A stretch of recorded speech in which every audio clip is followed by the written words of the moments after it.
nggak sih kenapa sekolah dan pendidikan itu penting? Aku beri waktu 5 detik untuk berpikir.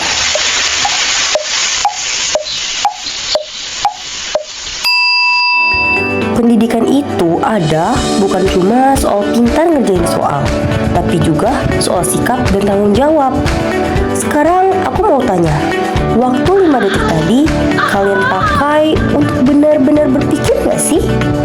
Kalau iya, saat kalian tadi mikir tentang fungsi sekolah secara mendalam, dan itu yang disebut dengan filsafat. Jadi filsafat itu apa sih?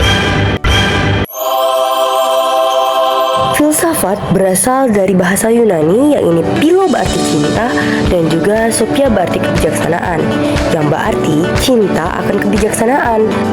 Sedangkan secara umum, filsafat adalah usaha manusia untuk berpikir secara mendalam, rasional, dan kritis tentang hakikat kebenaran, pengetahuan, nilai, dan kehidupan. Filsafat membantu menjawab pertanyaan dasar seperti apa itu kebenaran, apa tujuan hidup, dan bagaimana manusia seharusnya hidup. Lalu, apa yang dimaksud dengan filsafat pendidikan? Iya, filsafat pendidikan. Oke, aku bantu jawab ya. Jadi, filsafat pendidikan adalah cabang dari filsafat yang membahas tentang hakikat, tujuan, proses, dan nilai-nilai dalam pendidikan. Filsafat pendidikan menjadi dasar untuk menentukan arah dan tujuan pendidikan, peran guru, lalu bagaimana proses mengajar, dan juga siswa seperti apa yang ingin dibentuk oleh pendidikan. Teman-teman, pernah nggak sih terlintas di pikiran kalian kayak apa sih pentingnya pendidikan, bagaimana pendidikan yang efektif, dan siswa seperti apa yang dapat terbentuk oleh pendidikan?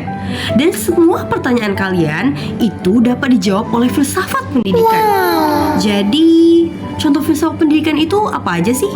Sebenarnya filsafat pendidikan ada beberapa aliran, dan aku bakal spill beberapa aliran dan contohnya untuk kalian. Jadi, stay tune, oke? Ini dia contohnya. Jadi, aliran filsafat pendidikan yang pertama adalah perennialisme.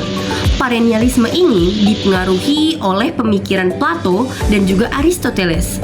Perennialisme meyakini bahwasannya kebenaran bersifat abadi dan pendidikan harus mengajarkan nilai-nilai universal yang tidak dapat diubah dan dipengaruhi oleh zaman. Contohnya, di sekolah-sekolah mengajarkan hal-hal yang berbau mata pelajaran logika seperti matematika, filsafat, kemudian sains, dan lain sebagainya. Guru berperan sebagai fasilitator dan siswa didorong untuk berpikir rasional serta kritis. Aliran filsafat yang kedua namanya esensialisme. Esensialisme ini sendiri dipengaruhi oleh pemikiran William C. Beckley yang meyakini bahwasannya pendidikan harus menekankan pada pengetahuan dasar dan keterampilan dasar yang sangat penting bagi kehidupan. Contohnya, sekolah-sekolah mengajarkan siswa bagaimana cara membaca, menulis, menghitung, sains, dan lain sebagainya. Dan guru sangat berperan aktif untuk bertanggung jawab membuat siswanya, mendorong siswanya dapat mengetahui kemampuan dasar secara baik. Kemudian, aliran filsafat yang ketiga adalah rekonstruksionisme. Rekonstruksionisme ini dipengaruhi oleh pemikiran George C. Cope yang meyakini bahwasannya pendidikan itu merupakan alat untuk memperbaiki dan juga mengubah kehidupan sosial. Contohnya, di sekolah-sekolah mendorong siswa membahas tentang kemiskinan, ekonomi, dan kesejahteraan masyarakat, dan mendorong siswa untuk ikut terlibat dalam pengabdian masyarakat serta bertahap bergabung dengan kehidupan sosial. Dan aliran filsafat yang keempat adalah eksistensialisme. Eksistensialisme ini dipengaruhi oleh pemikiran Jean-Paul Sartre dan juga Soren yang meyakini bahwasannya pendidikan itu lebih menekankan kepada kebebasan individu dan tanggung jawab pribadi dalam menentukan makna dan tujuan hidup. Contohnya, di sekolah-sekolah siswa memiliki kebebasan untuk memilih minat, bakat, dan juga jurusan, sehingga sekolah memberikan ruang untuk memperkembangkan bakat-bakat dan minat mereka. Oke, jadi gimana? Kalian udah paham gak apa yang dimaksud dengan filsafat dan juga filsafat pendidikan? Kalau udah, yuk kita move ke pembahasan berikutnya. Tapi sebelumnya, kalian perhatikan dulu ya video berikut ini. Ini dia. This is a chance for us to make some changes. Go in and see if we can turn this thing around. I mean, nobody else wants the job. East Side High was out of control, and then Joe Clark took over. Take out your pencils and write. I want the name. Every hoodlum, drug dealer, and miscreant on my desk by noon today. They called him Crazy. You used to call me Crazy Joe? Well, now they can call me Batman.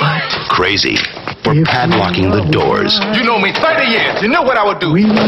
Crazy for changing the rules. I want all of you to look at this slovenly, sloppy boy here as an example of how not to dress. But Joe Clark was only crazy about one thing: the kids he cared about. You mess up just once, and you're out of here. You are here for one reason only: to learn. Morgan Freeman stars in the true story of Joe Clark. My motto is simple: if you do not succeed in life, I don't want you to blame the white man. I want you to blame yourself. From the director of Rocky and the Karate Kid. Welcome to the new East Side High. Lean on Me. Jadi gimana? Setelah nonton video tadi, kalian bisa simpulin gak sih bahwasannya pembahasan apa yang akan kita bahas selanjutnya? Kepemimpinan, disiplin. Yes, benar. Tapi lebih tepatnya, kita akan membahas tentang manajemen. Apa kaitannya manajemen sama video tadi? Ya tentu dong ada kaitannya. Kalian heran gak sih kok bisa tempat sekolah yang harusnya menjadi tempat untuk menuntut ilmu, di mana contoh perbuatan baik membentuk siswa berbuat baik, kemudian dengan norma-norma yang sesuai, malah jadi kacau seperti di video tadi. Narkotika, pergaulan bebas, kemudian berkelahi. Pasti ada yang salah dari sekolahnya. Dan apa sih yang salah? Yang salah bisa jadi karena manajemen sekolahnya buruk.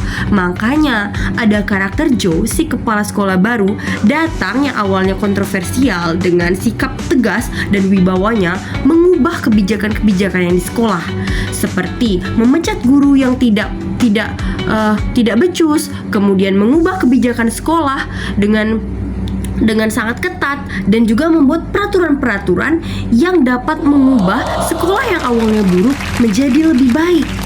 Dan yang dilakukan oleh Joe itu merupakan manajemen.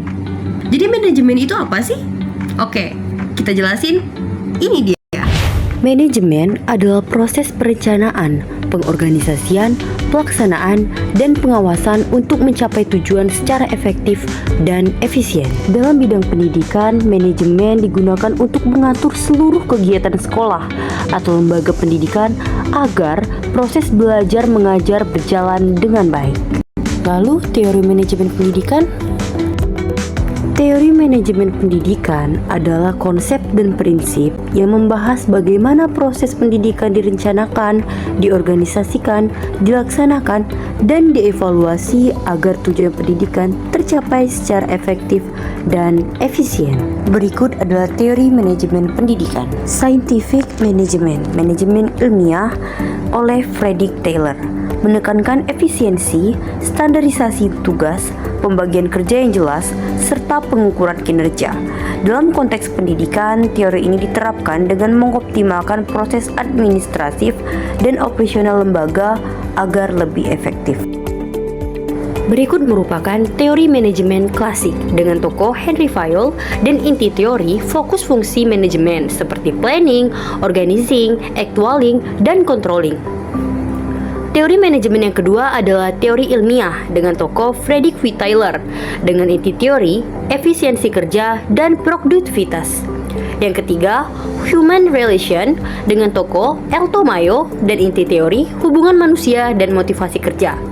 Dan yang keempat, modern dengan tokoh Peter F. Drucker Dengan inti teori yakni efektivitas dan tujuan kerja. Oke, kalau kalian udah paham, coba deh kalian kerjain soal berikut ini.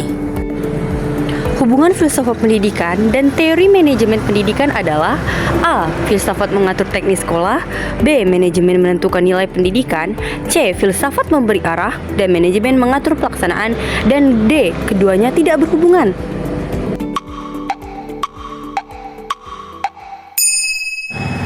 Yap, benar banget. Jawabannya adalah C. Filsafat memberi arah dan manajemen mengatur pelaksanaan. Jawaban nomor ini silahkan komen di kolom komentar ya. Penadera mengukir tinta menjadi aksara. Sampai jumpa.